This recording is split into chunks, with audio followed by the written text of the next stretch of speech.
Hello friends, welcome to Heritage Ways. I want to share with you today a few things that I have found at Layman's. You know how much I've enjoyed Layman's through the years because I've talked about the store, and we'll talk a little bit more about that in a minute because it's such a destination. But I've enjoyed having the privilege of working with Layman's as well, so they have allowed me to share some of my favorite products. But especially, I'm going to share one of the favorite product in my homemaking for throughout every house that we've ever lived in. So thanks for being here. Hey friends, how you doing? And how's the weather where you are? Are you in an area that has had a lot of extra heavy weather lately? Tornadoes and storms, just a lot more severe weather than usual. We've had some of that lately. Stay tuned to the end of this video where I'm going to share 5 no-cost things that I do to prepare when a severe weather alert comes through. So stay tuned for that at the very end of this video. In the meantime, I'm working on laundry today, and I want to share some things with you because I love to share with you, my diligent homemakers. I'm Miss Katie with Heritage Ways, and I'll see you at the clothesline.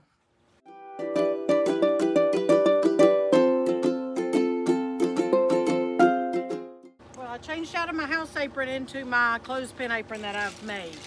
So Mr. Patient and I were talking the other day about weather events and how it seems that, at least here where we are, well, really anywhere, seems to have a lot more severe weather events lately. You know, some things have to keep going. You still have to eat, and you still have to have clean clothes, you know, for the most part. I don't mind doing laundry. I actually enjoy it. So I'm curious, I want you to write in the comments, do you enjoy doing laundry, or is it a chore that you just despise? I love Layman's, and if you've been there, raise your hand.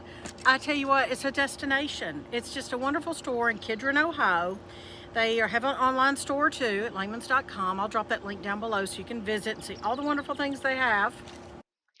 Now, Mr. Patient and I are not big-time preppers, and that's okay. You may or may not be, but we like to be prepared, just as every diligent homemaker does.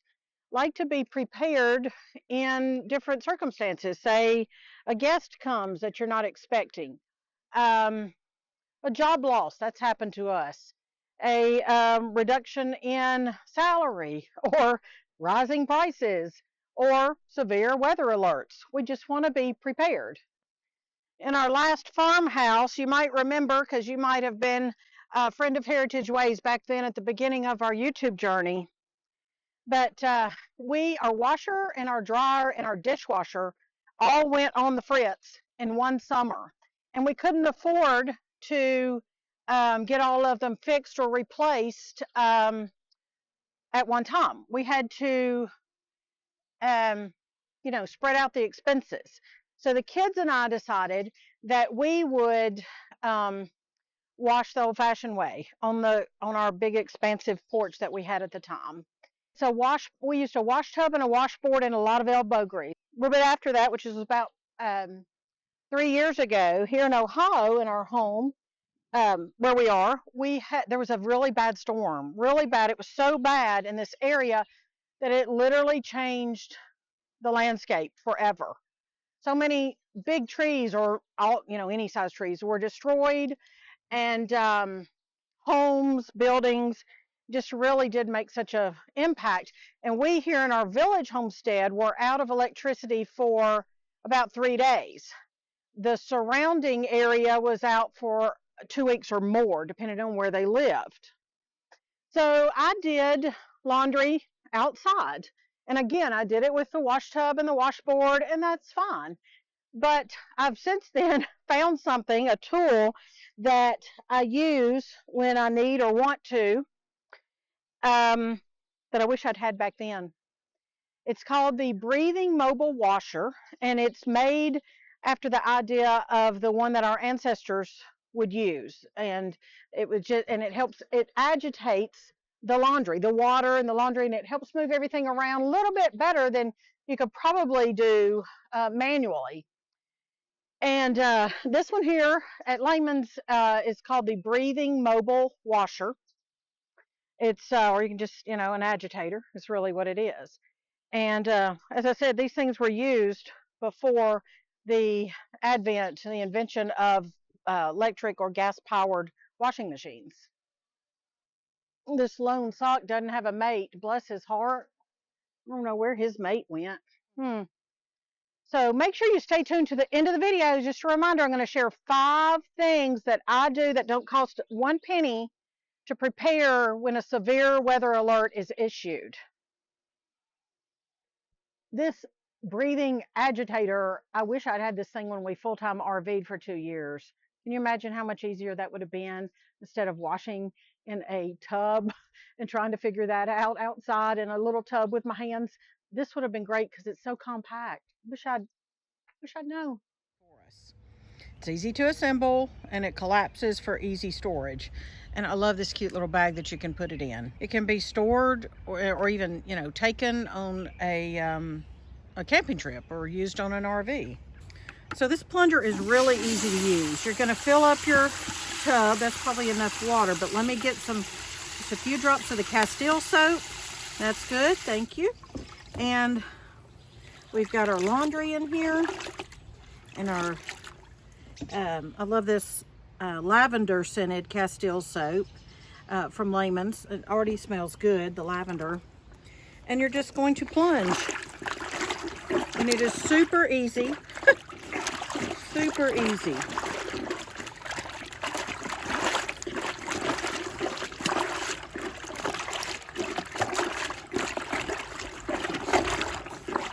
So is plunge as much as you need to, but one secret, of course, for doing laundry like this is you want to wash the less dirty items first and then moving on up to the dirtier items.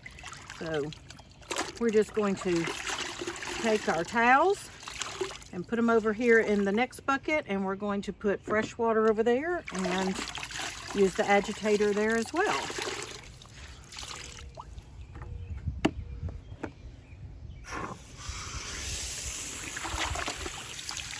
All right, good, thanks.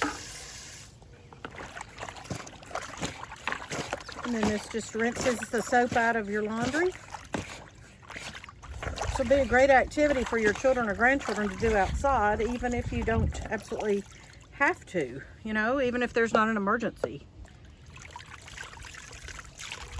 And then you just squeeze out as much as you can. It's on my dream list to own a wringer one day.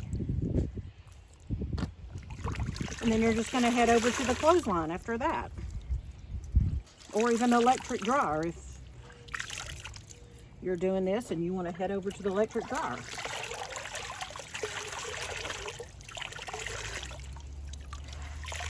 If you have a way to heat up water, you can absolutely do that. But it's not the end of the world if you just use cold water for washing. It'll be fine. It'll work. Also, it's best for, to have something like this 5-gallon bucket here. That really works perfectly. The plunger fits in there so well because you actually want to have water at least 3/4 of the way up for it to work properly. My very favorite product that I've used in every home are these USA made clothespins, the Lady and the Carpenter. They're made in the Pacific Northwest of solid maple and the most awesome spring. I mean, have you ever heard of a clothespin that has a lifetime guarantee? Y'all, this is it. I don't even know of another one. A lifetime guarantee? They break and you send it in and they give you another one. I mean, who doesn't appreciate that confidence in the manufacturing? Who really offers that kind of customer assurance anymore? My friends, whether you're trying to collect items to help in the event of ever occurring weather events, or you just want to make doing laundry simpler while camping or on extended vacations, I think you're going to appreciate these products I've shared today. Having as many ducks in a row that we can really does offer us homemakers a peace of mind. That's a big blessing. Now remember to count your blessings and know that you are loved. I'm Miss Katie with Heritage Ways. Check out the links listed in the show notes of this video to learn more about Layman's and Heritage Ways.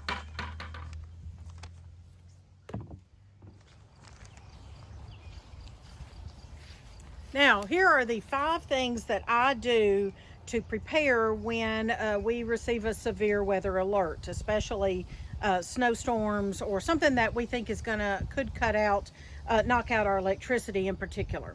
So the first thing I do is I make sure the dishes are washed. Now, I get all the family involved in this, especially the children, but I make sure all the dishes are washed and dried and maybe even put up. And make sure there's no dishes in the sink, no dishes in the dishwasher. We just kind of start out fresh, because you don't want to have a situation where you don't have any dishes and the water's short and no electricity. Number 2, I try to make sure all the laundry is done. Now, it helps, of course, to keep it maintained as you go about life in general, but it's also, again, the same with dishes. It's also very helpful to make sure you have the laundry done and dried and preferably put away. And that way you won't be scrambling for clean britches or something if you need it and there's no electricity or water or what have you. Another thing I do is I make sure that the house is kind of picked up. Now, I learned this from my mama because we grew up in an 1830s homestead, and she was always kind of concerned about house fires. And she always said every night she didn't want anything on the staircase, because she said, in her words, she would say, what if we had to run downstairs in the middle of the night and you tripped on something, so then you were hurt trying to get out of a house that's on fire. So I do try to pick up or ask everybody to kind of declutter just a little bit so that we can see to walk around in the house in the dark if we absolutely had to. Speaking of the dark, I also make sure that, and I get the kids involved in this as well, but make sure we've collected any oil lamps or candles or headlights or flashlights or anything that we think we might need. We just kind of put them on the bar there in the kitchen counter, and that way we know where they are if we need them, if the electricity goes out. And then if I have enough time, or if there's enough time, it's really ideal to go in your refrigerator and see what foods might need to be thrown out. I get in my head, okay, what's in the fridge? Kind of take a mental picture. What's in there? What can we eat that is not in the fridge that, do I have foods available there, maybe in the kitchen or wherever I need them? But what is in the fridge? In the event that I want to open the fridge real quick, say there's no electricity and I want to open the fridge real quick. Okay, where's the milk? Is it where I normally keep it? Is it right there? Or where's the, whatever food item? So I try to make sure that, I kind of have foods that we can eat, and I also know where everything is in the refrigerator, or know what's in there, so we're not just opening it up, because it's so important to keep those fridge doors and freezer doors shut if you don't have electricity and you're trying to keep everything cold. Everything will stay frozen in your freezer for quite some time, your deep freezer, if you do not open it at all. And things stay cold in the fridge if you don't open it at all. So try not to open it at all. Y'all, it's all about faith over fear. And as they say, be prepared, don't be scared. Thanks for watching today, and check the links down below. Have a good day. Talk to you later.